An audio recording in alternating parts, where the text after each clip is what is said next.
Hi everyone. I have a lot of things that I've been wanting to talk about, and I'm not really sure where to begin, but one of the things that I've been wanting to talk about is why I believe the Bible is a tale of two mountains. I believe the story is represented by two mountains, and I've already talked about why I believe it's a story about two trees, which is something I want to get back to. But in this video, I want to talk about the imagery of the mountains and why I believe this is all a depiction of DNA and what's going to take place with the Mount of Olives. Okay, if you go to Hebrews 12:18, and it's very interesting that this is coming up in verse 18. I believe that that's when these events are going to take place, just as the year 2017 on God's calendar turns into 2018, which I believe 17 represents the Hebrew year 5777. So I believe is the Hebrew year 5777 is ending and turning into 5778. That's when 2018 will officially begin on God's calendar.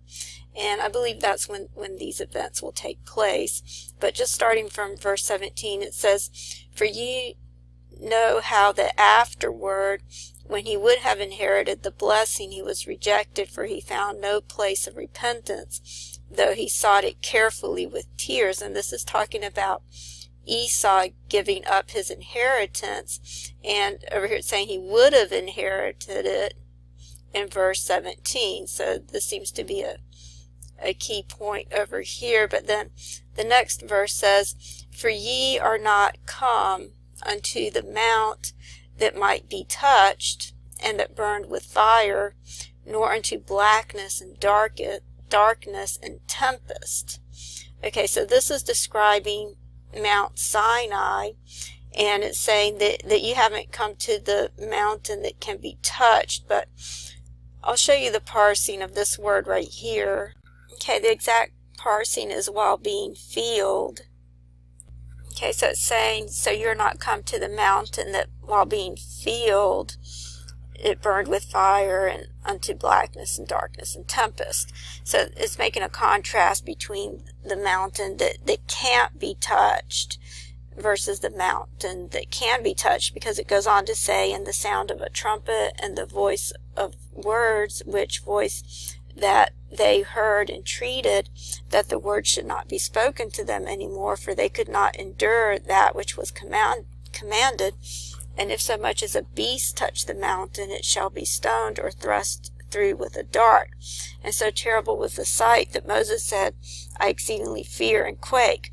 But ye are come unto Mount Zion, and unto the city of the living God, the heavenly Jerusalem, and to an innumerable company of angels, to the general assembly and church of the firstborn, which are written in heaven, and to God the judge of all, and to the spirits of just men made perfect, and to Jesus the mediator of a new covenant, and to the blood of sprinkling that speaketh better things than that of Abel." Okay, so this is a better covenant, the covenant of Mount Zion, which is heavenly Jerusalem. And so this represents the mountain that can be touched, and this is the mountain that can't be touched. Okay, now if you look at the word touched, which is this word over here in the Greek, you see that it means to handle, touch, feel. But it's interesting that it's also used over here in Acts 17:27, which again I believe these numbers represent the year 2017 as well.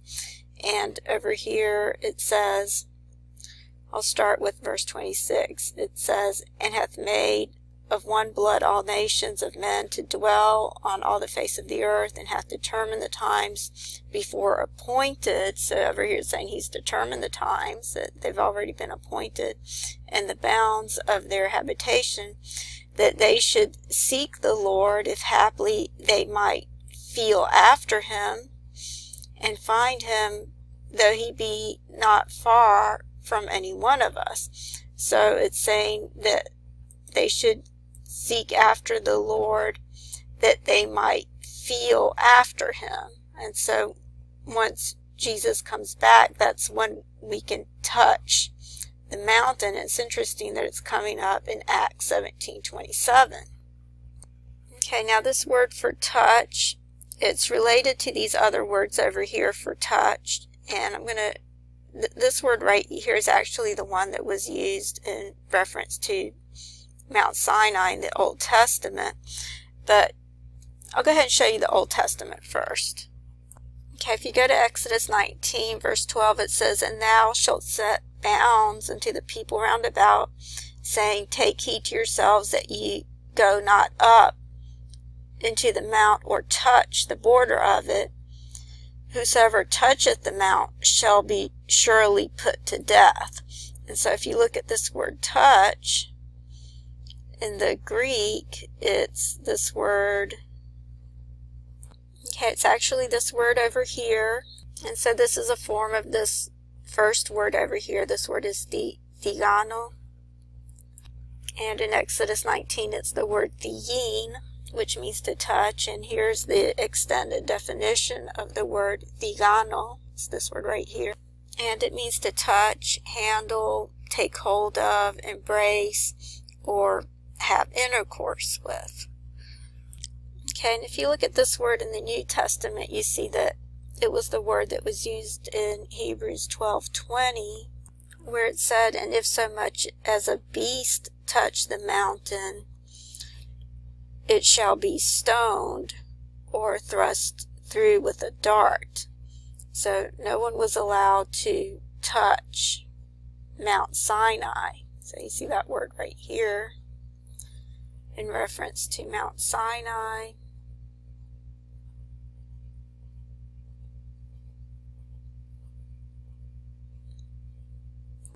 Okay, so the other related word for touch was this one right here, and this one is actually used in John 20:17. Okay, this is right after Jesus was resurrected, and Mary tried to touch him, and Jesus said unto her, "Touch me not, for I am not yet ascended to my Father, but go to my brethren and say unto them, I ascend unto my Father and your Father, and to my God and your God." So it's in verse 20:17 where Jesus said not to touch him because he hadn't ascended yet to the Father. So it would seem to be given an indication of when it will be okay to touch him when he comes back. And if you go back to Exodus 19, you see that it's in verse 17 when Moses comes down from the mountain, and this is when the people meet with God. And it says, "And it came to pass on the third day in the morning that there were thunders and lightnings and a thick cloud upon the mount, and the voice of the trumpet exceeding loud, so that all the people that was in the camp trembled.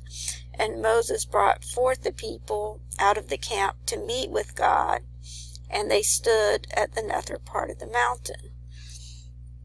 And I've talked about before how this looks like a hoopah, with Mount Sinai being flat at the top, and the people stood at the nether part at the bottom of the mountain. And I've shown the table that I've done that looks exactly like Mount Sinai. But if you go to Numbers 11, which is a number having to do with DNA, and I believe this is all a representation of DNA, which is what I want to talk about next. But you see that, again, it's in verse 17, when Moses comes down, or God comes down to talk with the people, to meet with the people in verse 17. So starting with verse 16, it says, "And the Lord said unto Moses, Gather unto me 70 men of the elders of Israel, whom thou knowest to be the elders of the people, and officers over them, and bring them into the tabernacle of the congregation, that they may stand there with thee. And I will come down and talk with thee there. And I will take the Spirit which is upon thee, and I will put it upon them, and they shall bear the burden of the people with thee, that thou bear it not thyself alone." Okay, so it's in verse 17 that God comes down from the mountain to meet with the people once again and to give them the Spirit that he had already given to Moses, the Spirit which is upon thee, and I will put it upon them. So they receive the Holy Spirit, or the Spirit of God, in verse 17. Okay, now if you go to Zechariah 14:4, which would be 72 plus 72, there were 72 elders that went up the mountain on Mount Sinai, but I've explained before that first it said that no one was supposed to go up the mountain or touch the mountain, but then later the 72 elders went up the mountain with Moses and Aaron. And so I believe this is a representation of what's going to take place with the DNA when the DNA splits. And it's also a representation of the 144,000. And so it's a representation of the human condition, and I've shown this image before. So it's not only a representation of the entire world and the separation that's going to take place, but I believe it's also a separation that takes place within each of us. And I believe it's all represented by the Mount of Olives and what's going to take place with the DNA once the Mount of Olives splits. And incidentally, I just want to point out that you see this imagery as well in 1 Samuel 17, which makes the numbers 117. And so again, you have the number 17. And this is where it's talking about Goliath, the giant, and the mark of the beast system that was defeated by David, which represents Jesus, and how he's going to defeat the mark of the beast. But you see over here it says that the Philistines were gathered together with their armies to battle, and I've talked about how the Philistines, this word means alien or immigrant is what it means basically, but it means alien or another race, if you look at this definition in the Greek. And then when you get to verse 3, it says, and the Philistines stood on a mountain on one side, and Israel stood on a mountain on the other side. So again, you have two mountains, and there was a valley between them. Okay, and then it goes on to talk about Goliath and how he was 6 cubits tall and had 6 pieces of armor, and his spear was like a weaver's beam, and his spear's head weighed 600 shekels of iron. And so you have the 666 mentioned here. And I talked about how I believe the spear represents the mark of the beast. Okay, so if you go back to Zechariah 14:4, this is when the Lord stands on the Mount of Olives. His feet will stand on the Mount of Olives, which is before Jerusalem. And this is coming up in verse 144, and the word for feet is Strong's number 72. And of course, 72 plus 72 equals 144. And so I believe this represents the 144,000 because we all have 2 feet, and it's the 144,000 who stand before Jesus on Mount Zion. And so I want to talk a little bit more about the word regal and what's being represented by the Mount of Olives. But first, I want to go back to Zechariah 6, because again, in Zechariah 6, you have 2 mountains, and these mountains are actually made out of brass.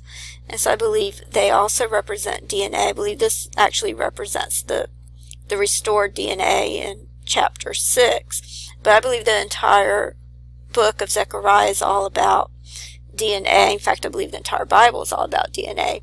But again, I believe these 2 mountains represent DNA.